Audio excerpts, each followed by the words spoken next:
আগের ভিডিওর মাধ্যমে এতক্ষণ হয়তো তোমরা জেনে গেছো বিকেল 5টার দিক করে আমি তারাপীঠে পৌঁছে গিয়েছিলাম। আর তারাপীঠ মন্দির সংলগ্ন অঞ্চলে তোমরা অনেক ভালো মানের হোটেল পেয়ে যাবে।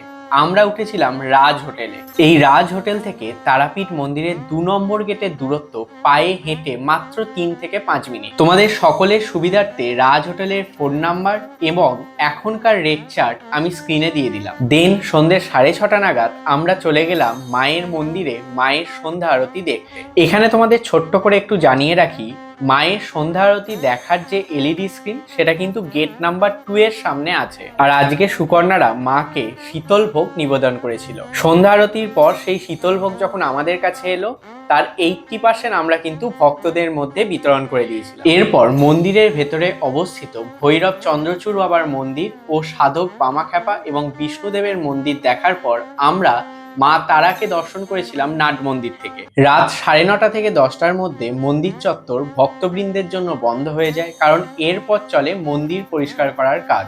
এই ছিল আজকের ভিডিওর সারবস্তু। এর পরের ভিডিওতে তোমাদের সাথে শেয়ার করে নেব মায়ের গর্ভগৃহে ঢুকে মাকে দর্শন করার এক অবর্ণনীয় অনুভূতি।